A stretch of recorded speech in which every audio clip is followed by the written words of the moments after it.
Well. Teddy's got this just crap-eating grin on his face right now as I'm trying to get through this intro. We're back at the Pitchmark Collective. It's your captain, Cameron, back at the helm. Teddy held it down with Justin last week. How we doing, boys? Way worse now that you're back.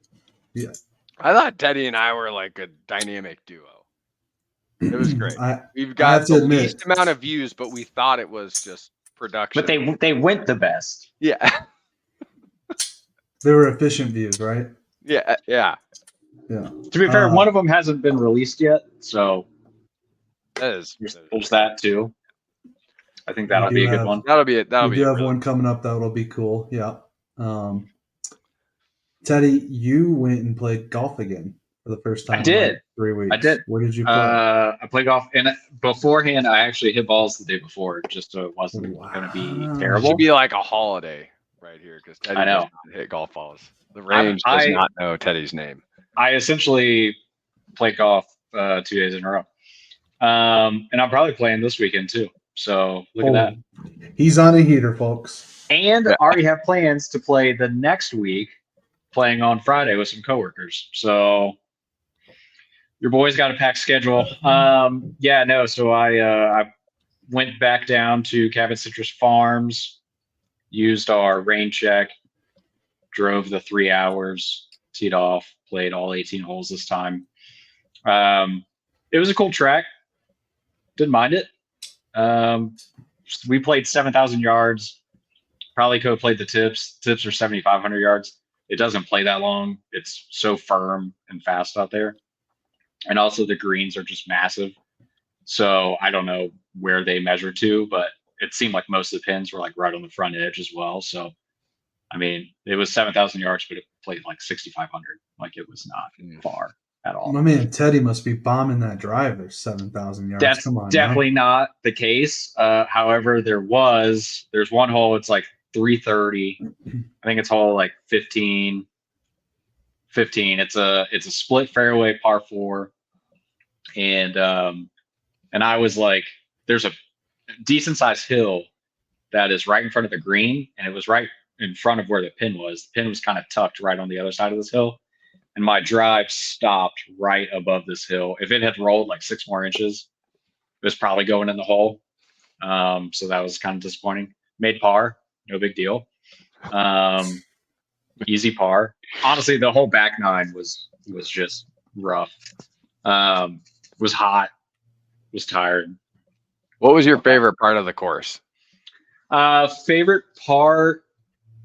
A couple of the holes were visually confusing, standing on the tee box.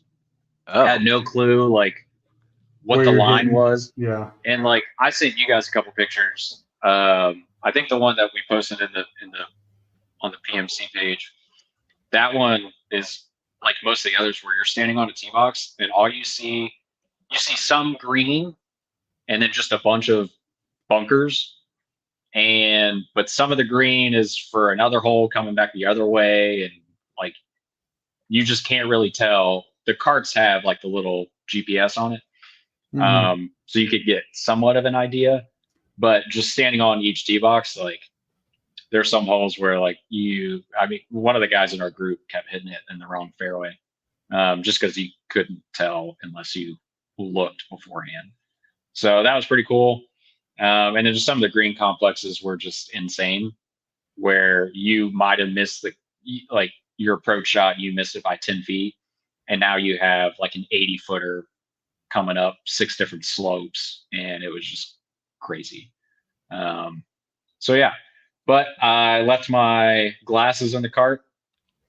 So that sucks. Luckily I have a couple spares. So now you're a contacts guy. I called them this morning to see if anybody turned them in. Nope. Even though they for sure were in the cart. So they're like, well, we'll check the courses. I was like, you don't have to check the course. Like they were in the cart. Just checking the cart garden because that's probably where they're at. So yeah. So what you're saying, there's a listener out there that instead of like a shirt or something from Teddy or some merch, he's rolling around with glasses. He's got glasses with my initials on them. They're prescription as well. So He's getting the full Teddy experience. there's no way It's that like an out of body experience right there wearing your glasses. yeah, but my eyes are awful. So there's no way it's the same prescription and he gets any use out of them whatsoever. So please, if you're out there and you have my Warby Parker glasses, please DM me. I need them. They're my only transition pair, so I would like to have them back. Please. Oh, So- they turned to sunglasses, is what you're saying. Yeah. They also had a bunch of new swag in the pro shop. It was pretty tough. I couldn't decide between like 6 different things to buy, so I just didn't buy anything this time. But I very easily could have spent $600 without even thinking about it. Mm-hmm. So yeah, if you're gonna go, save some money to buy some of the shirts and hats and stuff because they got some good shit. How was the food this time? That was your highlight after the 3 holes last time. The food.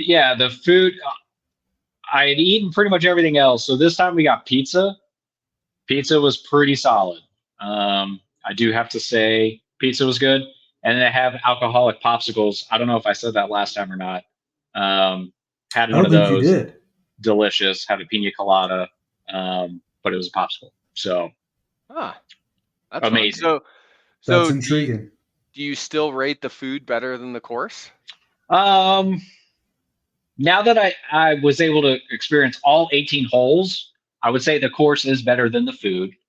The setup, so they were kind of explaining it to me.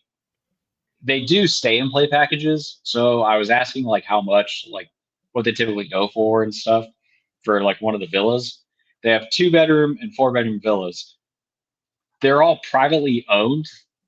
Like everybody just has to buy a villa, and then Cabot will take care of the management and rent it out for you if you choose to sign up for that. A 2-bedroom villa starts at 1.7 million. So I didn't really ask any other questions once they mentioned that part. Yeah. And also rates are about to go up. They're taking away carts. You have to get a caddy. Carts are only going to be allowed from like June to August next year. It sounds like the caddy is a good thing, though. Yeah, but people are going to die. There's like no shade out there. Mm-hmm. People will die 100%. Huh. Interesting. Cabot's not the course where you pay for like an all day, right? No, you can. They don't do like an all day pass, but you can book like multiple rounds and you'll get discounts and stuff. And then the stay and play packages, I think they take all of that into account as well. Because they're about to open the second 18. So they'll have 36 holes there, par 3 course, and then a 9-hole short course as well. That's par 3s and par 4s. So I mean, they'll have 54 holes. I might have been looking at Tree Farm because I think Tree Farm just does, you just buy an all-day pass. So you buy an all-day pass, you get to play all day. Doesn't matter how many holes you want to play. You just make That's how Sweetwater? No. Stream Song? No, what's the one in Tennessee? Sweeten's Cove. Oh, Sweeten's Cove. Yeah, that's how they'll do a day pass too. Yeah. I wish Cabot did a day pass because I'd probably I'd just be there all day and just play 36 or however many I could get in. Speaking of being there all day and playing, Cam, you just came back from a big old trip. Yeah, we did a little something last week. We were at Pinehurst all week. Oh, Pinehurst. Great. Yeah, little resort place. You might have heard of it once or twice. Never heard of it. Where's that? Maybe a couple months ago. It's in North Carolina. About an hour away from RDU, Raleigh Durham. Do they hold any tournaments there or anything? I feel occasionally they do the US Open on number 2. We played that course, tore up the back 9. No, it was a great week. We played 10 then the Cradle on Monday. Number 4 on Tuesday. Wednesday is when we played number 2. And then we played 10 again on Thursday. And then 3 of us drove up to Old Town Club in Winston-Salem. Perry Maxwell Design, incredible place for the afternoon on Thursday. And then Friday we played number 8. We got pretty drunk, and then we headed to the airport. Hell yeah. It's really funny. Number 8 was like, the greens weren't like Pinehurst greens like number 10 or number 2 or number 4, but it was just a good, like, classic wooded golf course. It was a lot of fun. Number 8 was. It definitely helps when you birdie the first hole. Hit it just a perfect tee shot. Had pitching wedge in. And when I think, like, when I play through my head, like the shots that I remember, like, you know what I'm talking about. That pitching wedge, watching that fly through the air right at the pin, ended up like 7 feet away, drained the putt. Like that pops into mind first, actually. Yeah. So Sick. But no, I would recommend that lineup to anybody. Number 4, a lot of people say it's arguably like the best golf course, like right on the property in that main area where they have number 2, number 4, 5, and 3, I think it is, and then the Cradle, of course. That one's also very just Pinehursty. Pretty cool greens, a lot of waste area. Pretty much everything there is waste area, so you're grounding your club in the sand and everything, which can help. Number 2 was absolutely incredible.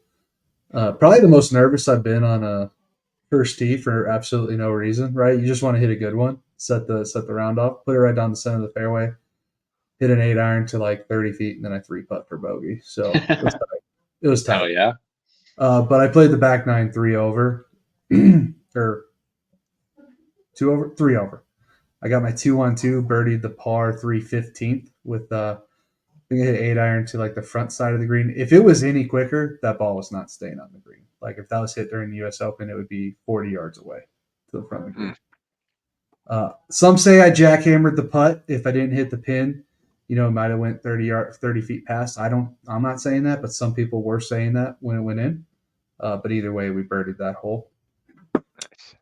Number 10, it seems like it's going to be a good course to maybe do some sort of like maybe US Am type thing, a smaller kind of tournament, not like a US Open by any means, but some sort of mid Am or US Am down the road once it grows in and everything. You could still kind of feel like the hollowness on the greens, and balls were taking nice hops. Wasn't a whole lot of grab to them on your spinny shots. A lot of people too were saying, "Oh, you played number 10. That must have been a really tough walk," and it really wasn't that bad. There's a lot of elevation change. Don't get me wrong, way more than number 2 or number 4, but overall, just a great week. Old Town Club is top 50 in the world as well.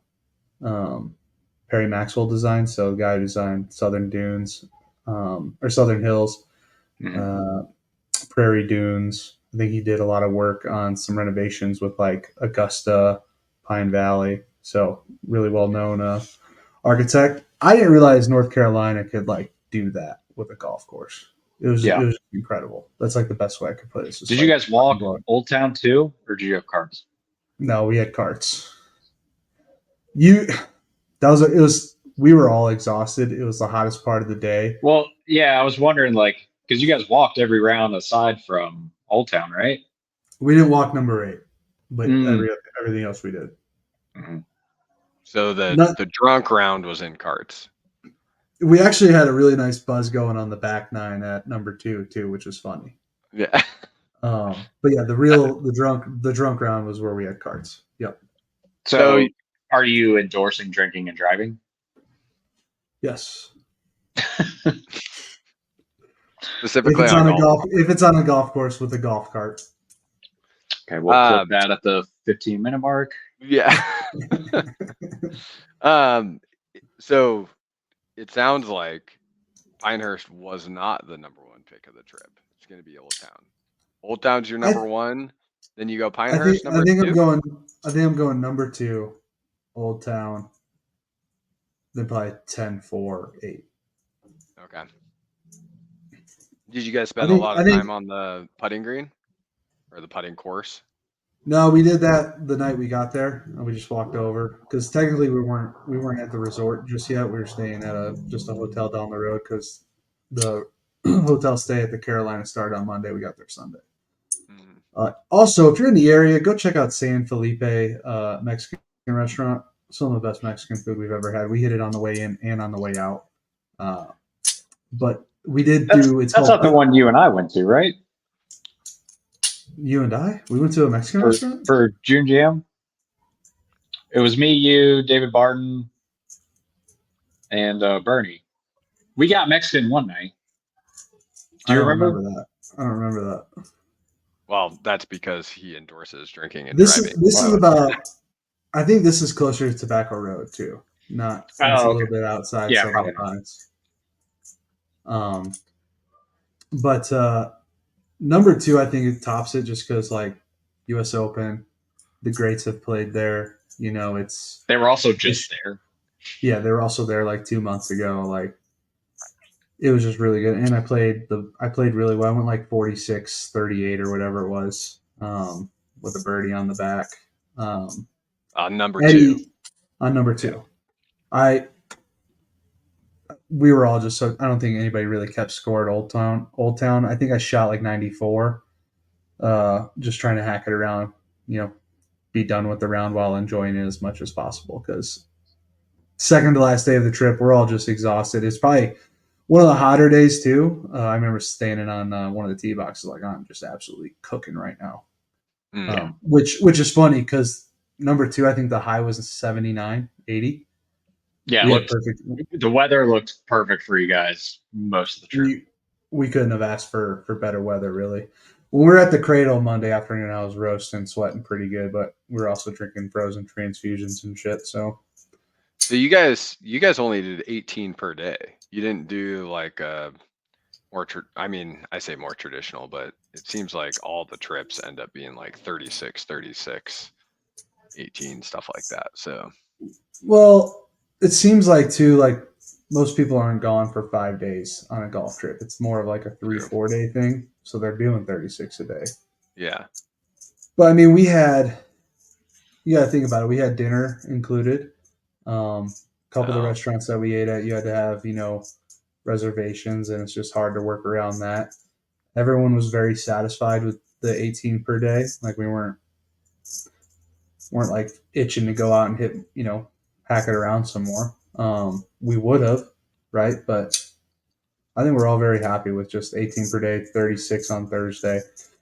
Monday we did do the Cradle. Eddie got an ace on number 2 at the Cradle. Yeah, that was pretty cool. Yeah, that was really cool. Him and my buddy John played it barefoot, which I was like, I just got zero desire to take my socks and shoes off at this moment in time. So enjoy. And you also made a 2 on number 2, correct? Yeah. He's yelling at me to stop moving my coins, but that's what I was doing. So here is the shrink. So if you can read 2 on number 2. Look at that. 2 on number 2 from the Deuce restaurant, which is the restaurant that's like attached to the main clubhouse there. So vibes were very high. That's what I was saying the whole time. We were pretty drunk at that point on number 2. Is hole 15, which I think from the whites was 160 something. Hit 8-iron right to, probably middle front of the green and to a middle pin. And I did hit the putt pretty hard. Like it was, who knows how far it would have gone by, but it was center cup. The pin was still in because nobody wanted. I think I was the only one on the green. I think, and people were just kind of wandering around doing their own thing after taking a double. I believe it's called a woodpecker from the Crow's Nest there. It's their like signature drink. And that was one thing I wanted to do. I wanted to be like, let me just get my coin. I just want 2-on-2. Like that'd be cool. Not many people like. I'm sure the caddies were like, yeah, people lie about it all the time just to go get the coin. Like I got it. I earned it. I had 6 people there to watch me do it. Yeah. Boom shakalaka. Yeah, because you guys had caddies pretty much every round too, right? Every round but Old Town and number 8. So we had the same caddies. Tyler and I had Jeremy, one of Tyler. I think Tyler just knows him through the golf world, right? and then he recruited 2 guys to fill in for us. We had Brant and then Dave, both super cool guys. Jeremy, right after I went to go make my after I made that birdie, he's like, I'm gonna go up here and watch your balls, and you can just hear a little clink clink of a one hitter, from the tee box to where he was at. But no, overall, just a really cool experience. Cool caddies. Luckily, like with caddies, they're typically good players. Like Dave was he was on a mini tours for a while, trying to make it and stuff. So they also keep it light, right? My buddy John doesn't play much golf. I was walking down the fairway with Dave, and John was a little bit behind us after he hit a shot. I go, "Did you hit, John?" And I hear Dave go under his breath. Unfortunately, it was super hilarious. But no, caddies is the way to go. We were talking about with Cabot. Like, this is just going to make the experience more. It's going to add cost, of course. But I feel like if you're going to Cabot on a stay and play or to play multiple days, like, money's not necessarily the money is not really an issue. for you. Yeah. It'll be cool to get Tyler on here and like get more details about your guys' trip and like actually how many tops you had. Oh yeah. We got to cover that, huh? So won this trip in February, and been waiting for that first tee since then. Get up to the first tee and just absolutely cold top it a little left on number 10 on the first round. So that's awesome. I hear Eddie walking up from the back tees, because he played back every time. He goes, "You waited 6 months for that, huh, Cam?" I'm like, yeah, sure did. Here, I'm going to hit a breakfast ball. So how did Eddie play on number 2? Was he 4 over? So he played it back, but he still played it as par 72. Okay. He figured he's like, I'm playing at whatever it is, 76, 7,700 yards. Like, might as well just play par 72. Yeah. And there were some tees where it's like just didn't make sense for him to keep going back. Like, yeah. I want to say he shot 76, 4 over. Wasn't that the course, Teddy, where you were like, I watched this, I'm looking at it, I don't think I could break 90 or something like that. No. You're like, I'm not breaking 90 at this course. No. So. I mean, I've made some bold claims about like Augusta and stuff, but when I was watching like Grant and the Bryan Bros play it, I was like, yeah, I'm for sure breaking 80 out here. Like, it looks like nothing. And then once the tournament started and how fast those greens were and some of those pin locations, like playing it in those tournament conditions, absolutely not. Might not Teddy, we played the whites, which I think is 6,400. So that's where John, Tyler, and I played. Mm-hmm. There was the blues, which I think were 67 or 68, like, which is where like tips are. Mm-hmm. Sorry, my kid's crying, but in the conditions we had, you could break 80 pretty easily, probably from the blues. We hit mini shots where it's like the caddies like that. You'd be way back there in the fairway. Yeah. Yeah. I'm gonna go on mute. That trip, I've been out there, but I've never played. So hopefully next month I'll get to go play. But it's funny you mentioned going to like Raleigh Durham, because like you being in Denver, I was like, I just want to get a direct flight. So my meetings were like an hour away from Raleigh Durham, and so I actually had the meeting out and then drove back to Raleigh Durham, and this was the worst experience in a flight. It was, I'm passed out at this point because it was an early flight, and all of a sudden I hear it's an emergency landing, and I'm like, what did the pilot just say? To the guy sitting next to me, he's like, yeah, apparently we have ran out of fuel and we are emergency landing in Nebraska because we've been circling so much in Denver. I was like, you gotta be kidding me. The only reason I even drove an hour out of my way to get to Raleigh was because I just wanted to hop on over to Denver and then hop on home. And because coming from the other airports, like out in Greensboro, it's like 3 flights. And then here I am. And I ended up spending 7.5 hours in the Denver airport because that was the next time I could catch the flight. It was just brutal. That sounds terrible. But it's kind of interesting. Sounds terrible. No, we had great travel experience. It's such an easy drive from Raleigh to Super Pinehurst. simple.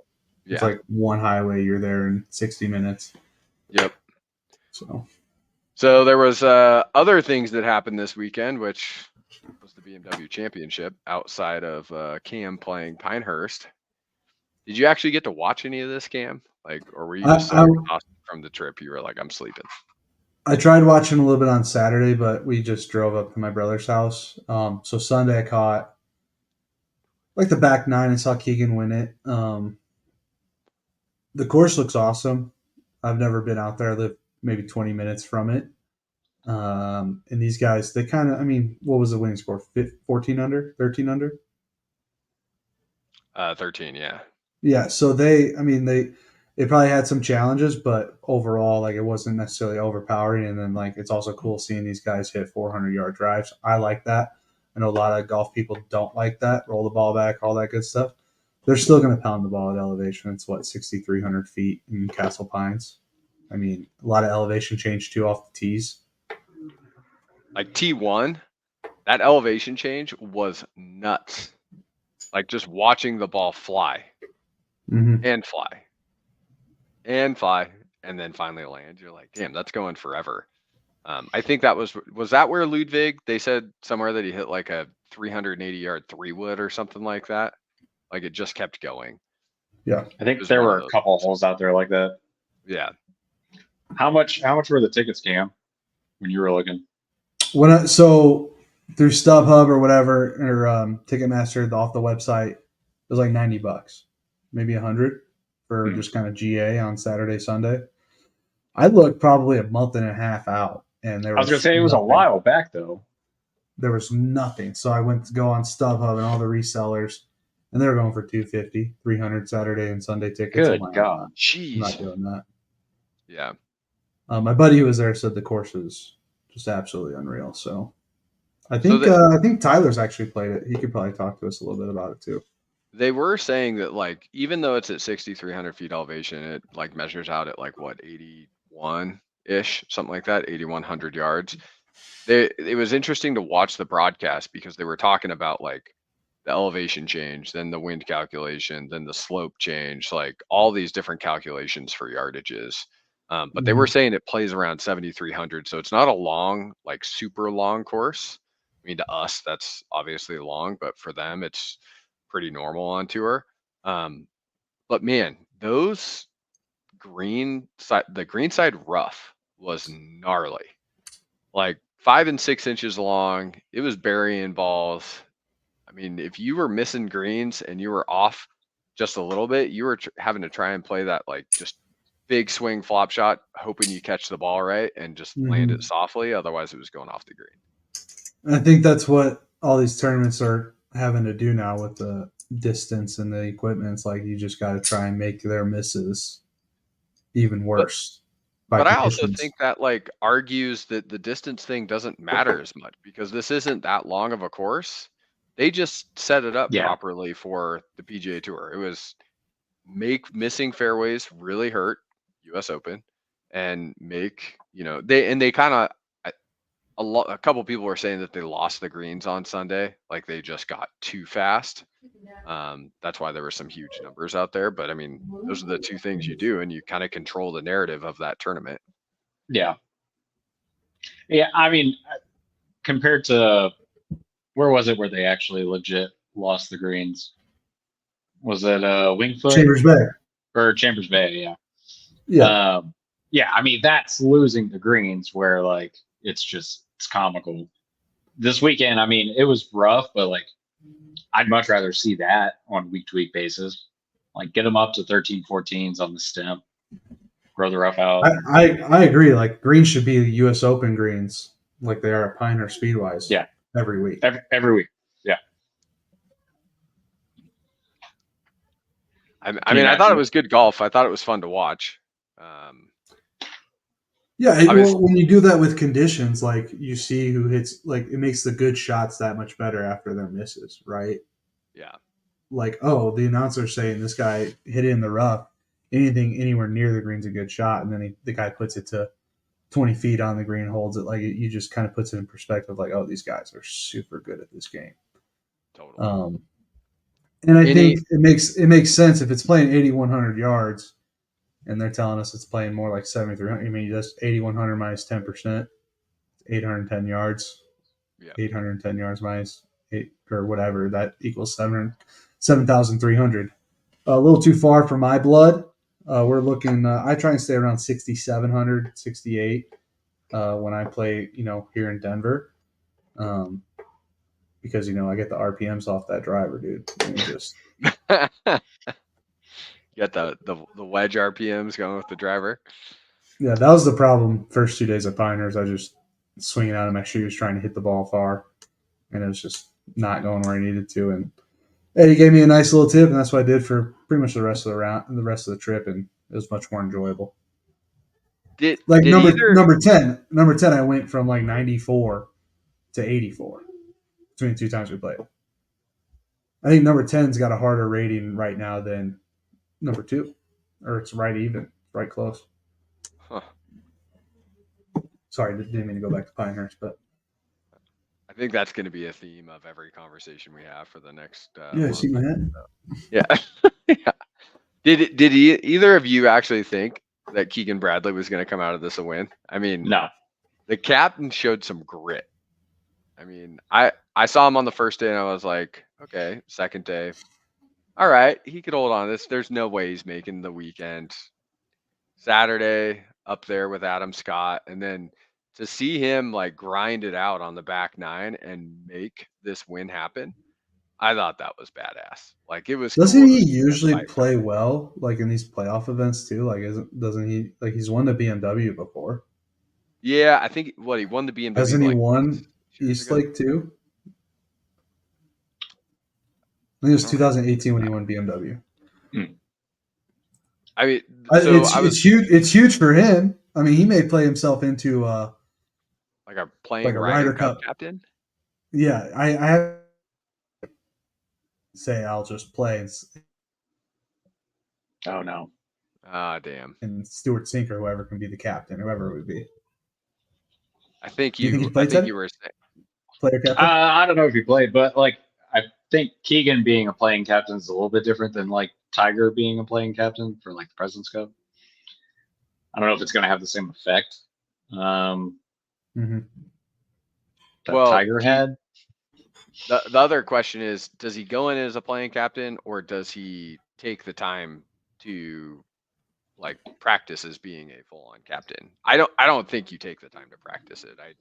I don't think assistant captains get enough, but I don't know. He's got a big job ahead of himself at the Ryder Cup, so maybe that's a bigger deal to him than the President's Cup. Yeah, I don't think he's even if he did qualify, I think it would just the better choice would be to just keep yourself out of it and focus on being the captain and getting the team situated as opposed to worrying about your game on top of everything else that comes along with for sure doing the Ryder Cup. But I've never been there, so I don't know. I gotta think he wants to play in. He'd rather play in one more than be the captain of one, right? Yeah, 100%. He is the most hyper competitive from what people have said that know him and are close to him. Like he wants to win. He wants to play. Like, I mean, that's why he's friends with Michael Jordan. I mean, the competitive fireness that he's got, fieriness. I think he would always play rather than captain it. So, I mean, speaking of like grit not being there, you got Adam Scott who kind of fell apart on Sunday. That was brutal to watch. I honestly root for Adam Scott. The swing, just classy guy. Love seeing how long he's been on tour and like how well he's played, but I mean, he honestly just kind of choked. And then we can, yeah. We can call it a choke. Yeah. And then I'm declaring it a choke. Cameron at the Pitchmark Collective declared this a choke by Adam Scott. Yeah. Perfect. Well, on 8/27, you were called a choker, Adam Scott. So somebody at Mr. Scott for us, please. Adam Scott, yeah. When was it that he shot the 63? Was it Friday or Saturday? Saturday? Where he posted the low number? It was I Saturday. think it was Saturday, yeah. And then Just kind of came out of nowhere. The kind of on similar lines. I had Him a and right Ludwig, here. they both shot super low on Saturday, or was Ludwig yeah. Friday? Shoot. No, Ludwig, he went low Saturday. I think they both shot 63, didn't they?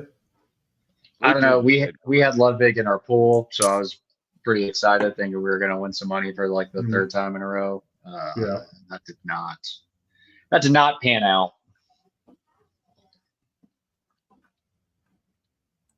I'm sorry about your loss, Teddy. That's okay. Ludwig was fun to watch, but he also did the same thing. I mean, he had a couple of double bogeys coming down the stretch. I mean, the other person that would probably be thrown in of kind of losing the cool, which I thought was interesting because you don't see much from Scotty Scheffler, but he was getting pissed out there. Like, did you see some of the like little clips?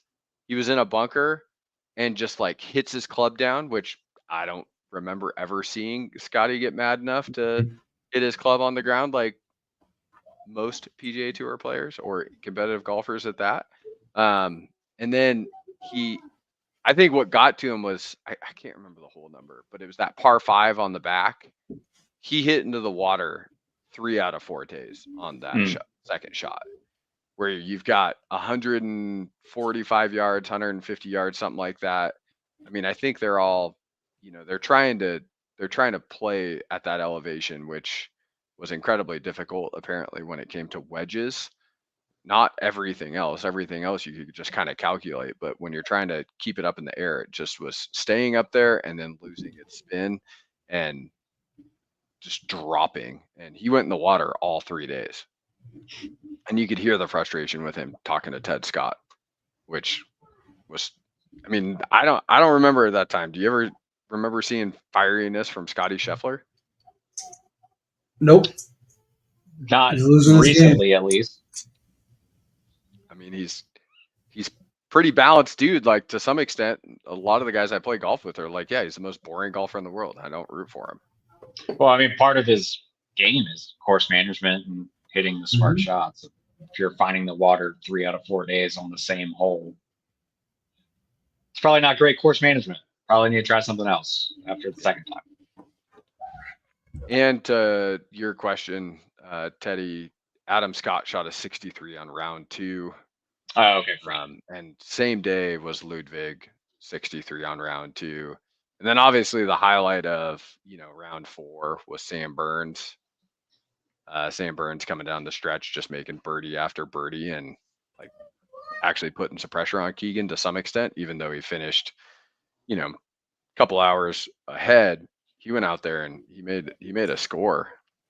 Yeah, he almost pulled out on 18 too. And he would have gone to 12 under. Yeah, that'd have been crazy. That would have been an awesome finish for that. He kind of came out of nowhere the last 2 events. Like you've seen him around this year, but he hasn't really done anything. And then the BMW and the FedEx St. Like just, hey, I'm back, guys. So I wonder what he's going to do this week at Tour Championship. He could be one of those guys. He's starting at 4 under. So, I mean, I guess that does, what are the names that I wrote this down of some of the bigger names that are missing at the Tour Championship because of how they played. I mean, everyone knew about Brian Hartman. Brian Hartman doubling 18 basically ended his season. If he would have parred it, he's in next week, and Justin Thomas is out, which was kind of interesting. And then Nick Dunlap, Cam Young, Jason Day played horrible on day 1, which I think kind of just played himself out of there. So there's some big names that aren't making this top 30 that you would think would be in there. Yeah, like what has Christian Bezaden done this year to be in the top 30? He has been top 10 in so many events, though. Like, his name is all over the place. It's crazy but not for like anything dramatic, just being like top 10 to top 20, always being there. Talking about top 10. So I just read this. This last week was only the 3rd time this year Scotty finished outside the top 10 in a tournament. Now I don't know how many starts that is. What are we talking, like 20 starts? Wait, it was his third time all year? Yeah, outside the top 10 finish. Wow. That's pretty damn impressive. I'd probably also be frustrated if I wasn't performing well in the playoffs, right? Yeah. After Totally. the season he's had. So that's probably fueling it. Then he's probably just also like, dude, he's got a newborn. Like, I know that they have all this help. I know that it's different experience than like what I've gone through or what you've gone through, Justin. It's still not easy. It's still not easy.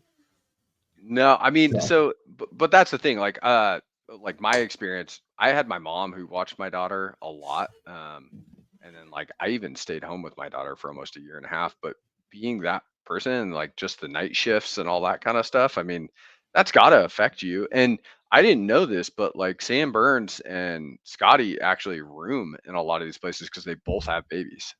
And so makes they sense. get a 2-story house, and one of them takes the top, one of them takes the bottom, and the kids are on opposite floors so that if something happens, they're not waking each other up. So Teddy, can't wait to experience that, huh? he has Yeah, cats. There's for something sure. similar that happens with cats.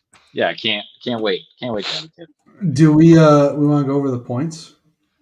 Oh, We got kind of we're close in a race here, Teddy, you and I. I mean, are we though? I need some oh things to happen snap! this week. So, Teddy, you got a point. Your DFL last week was Max Homa for the BMW. He's just falling apart at the end of the season here. Even So though you're at 20. he shot 5 under on Sunday, almost ruined it. Yeah, he actually played pretty well last day. I mean, but you're Yeah. also playing for your life, so Yeah, Yeah, a little too late. He didn't make it to. He's not in? Is he still? Is he in the Tour Championship? no, Yeah, so it doesn't matter. Okay, great, good talk, guys. but he almost ruined it. almost ruined your point. Do Because you think? Do Oh, you yeah. think that he? I mean, okay, yeah, he shot 5 under on Sunday. What was he to par before then? Doesn't matter, yeah, 5 over. right? It's like Rory at the Masters, right? I mean, nobody's more dangerous, than Rory Oh, yeah. McIlroy, who's out of contention on Sunday. yeah. So you got a point. You're at 24 points for the season long race. We'll call it season long race like the FedEx Cup here. I got a point. I picked Wyndham Clark to be the outright winner. I figured home field advantage a little bit, plays at altitude a lot. He's trending for the most part, really since the Olympics, right? He played pretty well the final 3 days at the Olympics, and then it's kind of kept that rolling. My DFL was Russell Henley, who I think actually played pretty well overall. Yeah. He did. So I have 21 points. So I'm only 3 behind you, Teddy. And then we got Justin. So if we flopped guys, hold on. let us apologize to all the people that Justin has picked this year to win tournaments. Because if he has picked you, you have not won your tournament. You have not come even close to it. His DFL finishes better than you. We're very sorry for this. We're trying to figure it out. Maybe there's some witchcraft we can get going here, Justin, to reverse the curse. But as of right now, there's a JL curse. well, there's also something good that comes out of it. I mean, Shane Lowry, someone at Shane Lowry, because he clearly heard my Husky comment that I mentioned to Tim or Teddy last week. And he finished higher than any of our picks, but I had him picked for DFL, not for finishing top. Yeah, that was brutal. Which has also happened a couple times. Yeah, which Yes. is actually every other week my DFL finishes better than my winner does. So, yeah, I gotta figure those things out. I thought it was somewhat of a good pick with Lowry being DFL, but yeah. I mean, you pick Scotty to win. Like this year has not been a bad pick. He's just Well, I took the happened, most so. vanilla. Like I didn't even want to pick Scotty for this week, but how like you guys basically tee it up, and I'm like, I have to pick Scotty. Like, Yeah, just take the safe pick. It's Mhm. been the most vanilla pick ever. But yeah, it's just brutal. Yeah. So technically, I can make a comeback here because we have what we're going to call 2 tournaments to pick from. Technically, yes, you could. The Tour Championship. Yeah. And we're also going to pick a winner for the Creator Classic that's happening on Wednesday, tomorrow, right? Yep. Yes. Tomorrow at, Let's- I think, 4 p.m. Eastern. I think we know the Tour Championship. We know Eastlake. We know that most of these guys are probably going to play pretty well, right? Let's talk the Creator Classic. Let's ignore the fact that they snubbed the Pitchmark Collective here. None of us got invited. But I also noticed like nobody from Four Plays on the docket. Is that because of Four Plays kind of scene? So I believe they asked Rappaport to play, but he's doing the commentating instead. So he's not playing. He's just going to do the commentating. And do you know what like Riggs, Frankie, and Trent are doing? Are they doing anything? Hear me out. I think Frankie should be invited. Sure. I think Frankie 100%. Frankie's hilarious. He has great presence, and he has improved the most, probably the most of any YouTube golfer I've watched. Totally. Like if you watch him 3 years ago, he is not Frankie Butterknives anymore. He's so much better. Like he should have been invited. Somebody at Frankie Borelli because we're on your side, pal. Yeah. Also, I think if Trent would have just got thrown in the mix, that would also be funny. I'm looking forward to watching the actual like broadcast, and I hope they do something like they did in Myrtle Beach, where they allow these guys to film their content. What they're doing for Barstool, and I saw some confirmation of this today. They are letting Riggs, Frankie, and Trent hit the first tee shots, kind of like what they do at the Masters, So they're going to be maybe it's just they're the older first content creators that started the space. I can kind of see. That just seems so pity. It's such a kick in the nuts. Our bad guys. You want to come do this? Okay, so they invited all these people from Good. You got Fat Perez in there, which then they go to like Gabby Golf Girl, which I will say my daughter watches Gabby Golf Girl, but like, is that gonna attract it? And why isn't Frankie in her spot or Amy Cho, which I don't even know. I've never heard of her. Yeah, and in the description it says a must watch this week, especially if there's a TikTok dance involved. And I'm like, who is that? This is definitely a ploy to get younger golfers, younger golf fans more in tune with the PGA Tour. Yeah, and like the other ones outside of like Wesley Bryan, all these people, Wesley and George Bryan, all these people are relatively like probably young audiences, and I would even say they probably have a pretty young audience too. Wesley probably. I mean, the only person on here that I really, and this is like my hot take, I don't like watching Roger Steele. I just think the content he puts out is strange, and he's got this. I don't know. I just don't enjoy it. I have like a capacity. I have like a capacity for YouTube golfers, and like we hit capacity about 2 years ago of like me. I just don't add more people to the list. It's like foreplay. I'll watch a little bit of good, but older good was much better than it is now. If you ask me, I will watch Wesley and George Bryan. I really like George Bryan more than Wesley.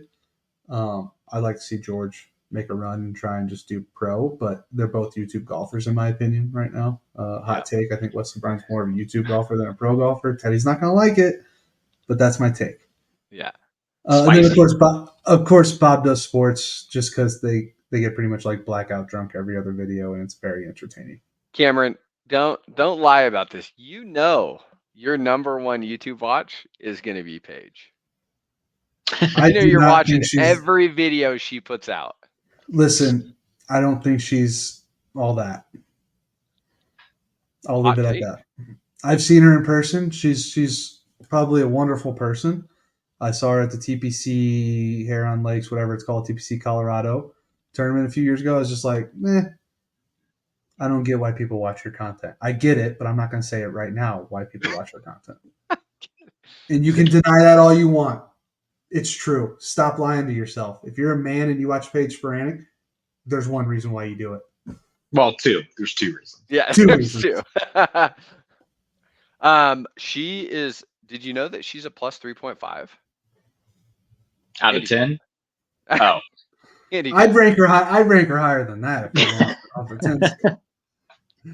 I think she played professional golf for a short time. Like she's a good She player. played for the University of Arizona and San Diego State, and then she did have a short stint where she did play professionally. So, But I was watching a video. It was probably a couple years ago now, and she's like hitting this weird stinger driver thing off the tee, and I'm like, I don't know what you're doing. This is not enjoyable to me. It looks like you're going to hosel this at any time, and I'd rather watch Bob do that than you.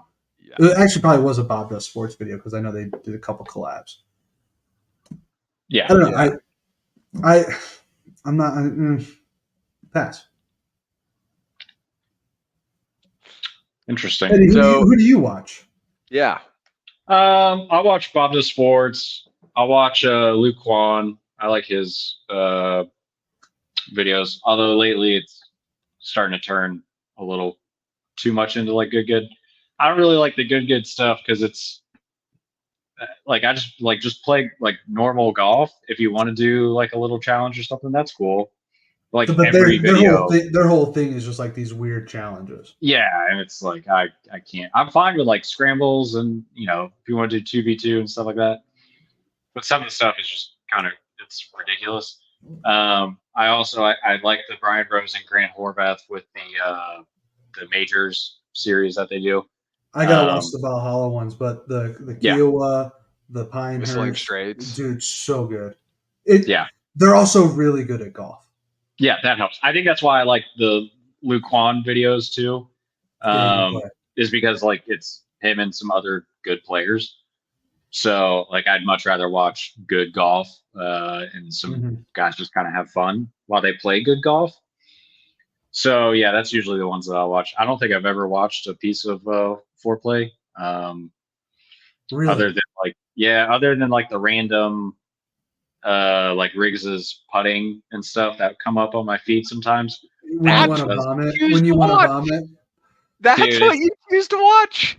No, like it's on your reels. So when you're scrolling, yeah, like I'll be watching and then it pops up like on my feed, like, oh, Riggs is like 9 putts and at whatever.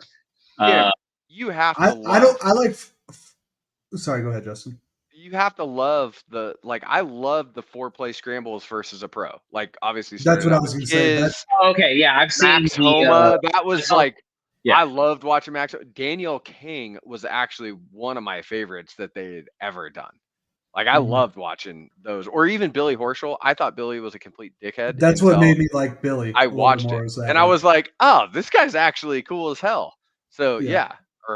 I did watch the Max Homa foreplay scramble. Yes, I did watch it, and it was good. I agree. Sam Burns absolutely waxed them. It was so fun because they play pretty well. Like I think Sam Burns and maybe Max are the only people to beat him. So like 5-2 or something against pros. And don't get me wrong, there's 3 of them. They don't use Rappaport, the best golfer in the group. But Teddy, I have to think you would love watching, like if you watch the Breaking 90 series with Trent and Frankie. Really? That one's hard to watch. I like to watch little clips of it too, but I like knowing Teddy's personality, he would absolutely hate it. When Trent hit and now wait, what are you saying, Justin? What is it with my personality that I would not like? Rewind. Here. Can we go back a second? I like to have fun. I'm a fun guy. People say I'm fun. It's not about that. It's not about like I think it's funny, but I like your vibe of golf, like what you're. Yeah. Luke Kwan, pretty serious with him and Sean Walsh traveling around and doing things. Like going with Trent. Trent is just a goofy big dude that like just hacking it. Zero coordination. I want to see him succeed. Like I want to see him get better at golf. But am I gonna sit there and watch everything? Probably not. I will say, Cam, I've seen every I watched. episode. Of course you have, because you guys are in the same boat, trying to break 90 every time. But Justin, I shot 85 on number 2. Okay, U.S. Open course. I was gonna say I'm gonna hear about the score from number 2 for the next 2 months.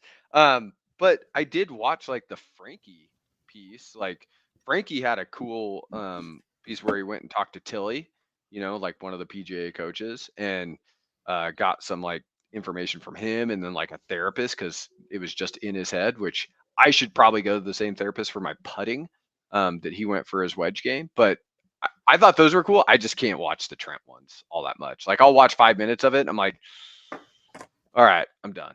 Yeah, Here, I don't Teddy. think he's going to do it this time. Try to watch their Scotland videos. Mm-hmm. It's your kind of golf that you would like, right? It's good. I'm surprised you don't like watching them a little bit more. I think it's just because I don't consume.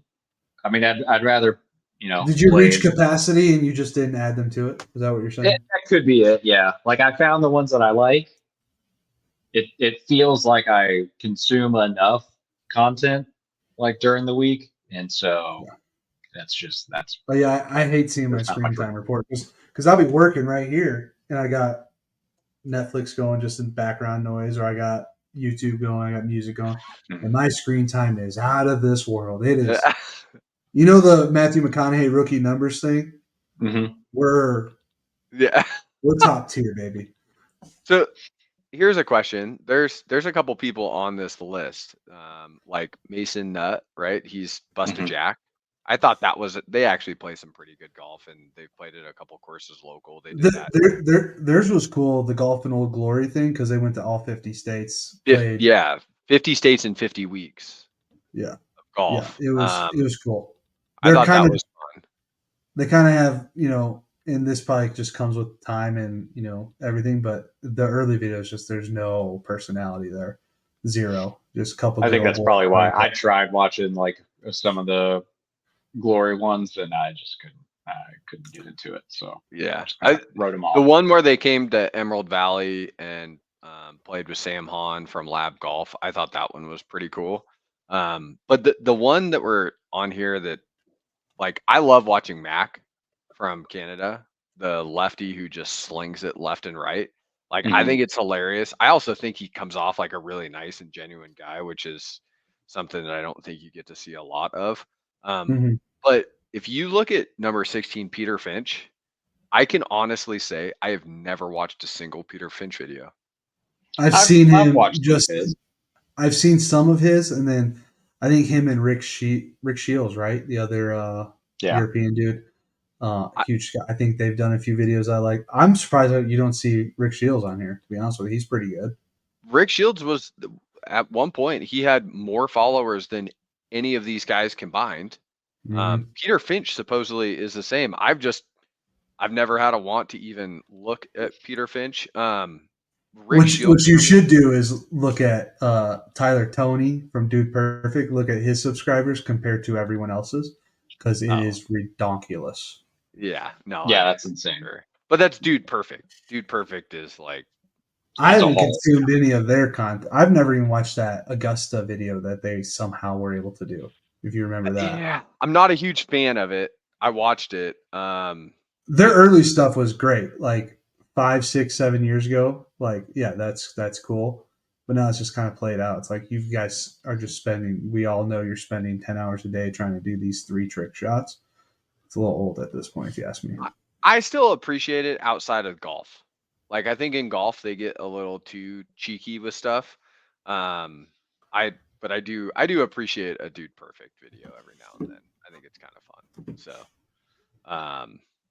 but yeah, we'll see how he does. I mean, he's a 3 handicap. I mean, there's a lot of low handicaps on here, honestly. Like at 3 handicap, they're all probably pretty low. Yeah, he's actually the highest at 3. And then Mason Nutt at 1. But I mean, you've also got people on here like Micah Morris. I think some of his videos are kind of cool. I didn't mind him on Good. I didn't mind him at all. I haven't watched really any of his other stuff. That was the era of golf on YouTube that I actually liked the most. Good, when it was him, Micah Morris, and Garrett playing their matches every Sunday. I thought it was awesome. I loved keeping track of it. I thought that was the best content. So, note for self, Teddy, you and I are going to play matches against each other. Every Sunday, we just have to meet in the middle of the country somewhere. Got it. Nebraska. Yeah, exactly. Nice halfway point. Yeah. So, we go through all this. There's 16 people. Who gets to pick first? So Winner let's of do the our tour Creator Classic. championship. Let's do tour championship winner, then this winner, all in one. So Teddy, you'll go first. I'll go second. Justin, you go third. Teddy's We're not just ready. doing winner. Winner in DFL for Tour Championship. Oh, Yeah, okay. winner. Yeah, so we'll go back around and do DFL. All right, winner. Oh boy. I mean, Scotty's starting off with a decent lead. Decky's playing well. Xander's probably inspired. Probably going to win Player of the Year if he wins. I might go Xander. Yeah, I'm going to do That's where I was Xander. gonna go. Ah, tough. Tough. Just ruined the upset. All right. I'm Well, I'm pretty gonna sure do I know something. who. I'm Oh, pretty you sure. got to pick your Creator Classic winner too, Teddy. Create a classic. I don't know. I mean, George and Wesley, one of them will probably win. Everybody else, I don't think they'll really be able to Okay, compete. so let's take George and Wesley out of the. Or let's just take Fair Wes enough. out of the equation. Wes does Let's not. say get a let's pick. take the semi-pro golfer out of the equation. Yeah, so let's take Wes out of the equation. You can pick anyone else except for Wes. Between George and Brad, I'll go George. George Bryan. Let's do it. Yeah. My twin. I think I agree with that statement. I think Teddy and George, when Teddy's got glasses on, they're the same person. I think George, Wesley, or Brad Dahlke probably have the best chance to win. Yeah. My thoughts as well. I'm going Brad Dahlke on that one. What about for the tour? My tour championship, since you took Xander, I'm going to go with somewhat of a hot hand and go with Sam Burns. Okay, good pick. Good pick. All right. See, Justin. This is tough for the Tour Championship because we left it open for you. I know you guys are doing it again. I can pick the most vanilla pick ever again, which at this point doesn't even matter because I could win both of these and still be 6 points away from the lead. Yeah, but when we post the final results, it won't be as bad. Yeah, if I get a W. If you at least get one. You know, let me see. Where is Hideki hurt his back last week and withdrew. So that's like, if his back's all right, sure, but you just missed a week of competing, which could be a good thing. Could be a good thing. If his back's hurt again. I don't mind Hideki. I think he withdrew because he knew he was going to be safe. Right? He didn't need to play. So it could be just like, let's just play it safe, get some work done on our back. Yeah. But he could also withdraw for the first round again, so a little risky. So, but like the other person I look at is Ludwig. But yeah. Ludwig is he hasn't finished this year in some of these big tournaments, and he is a very like, let's go out and make 2 double bogeys and 6 birdies. You know, like he's got that up and down game. I mean, I love watching him because he's so damn fast at playing. It's like, oh yeah, he's already swinging. That sucks for the commentators.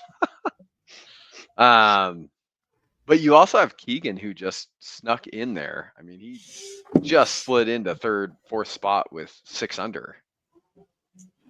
Who's it going to be, Justin? You're so impatient. You can't even talk through these decisions. I'm sorry, I have to get my wife to the car dealership before they close in 40 minutes. All right. I'll go Ludwig. I like that pick. I do too. And for the Creator Classic, Brad. I like Keeg. Sorry, my bad, Justin. Go for it. No, you pick. Then we'll go for it. But Brad and I already picked Brad. Brad and George are out, right? Yeah. Mm-hmm. Okay. So I'm gonna go and I'm going Sean Walsh.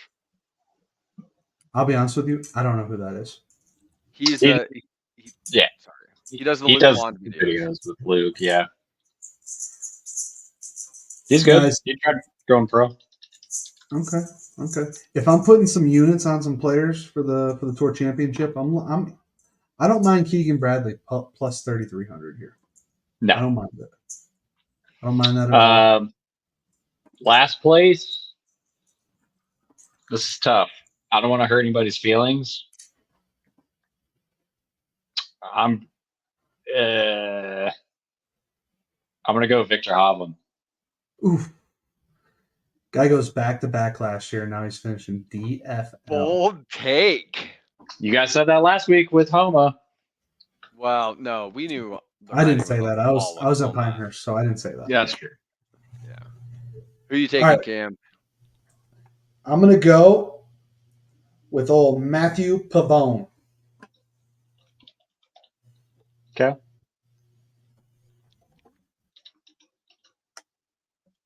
Justin? Honestly, I would love to not pick this way. Yeah, actually, you know what? I'm not going to. I'm gonna go with your boy Aaron Rye. Oh. Interesting. Okay. I think he's gonna run out of magic. Run out of gloves. I know. I was thinking about going Akshay because I don't think he actually has a chance with Atlanta. That wouldn't be a bad pick. Yeah. What's your problem with people with Indian descent? What? Aaron Rye, Akshay Bhatia, like, what are we doing here? Oh, shit. All right. The only reason I didn't pick Akshay is because he's left-handed. We're ending on that note. Make sure you're liking and subscribing. That's not very nice. Pitchmark Collective on Instagram, YouTube, and Spotify. Look out for that on the next reel we post. Justin's going to go viral for being, not a great guy. Shocker.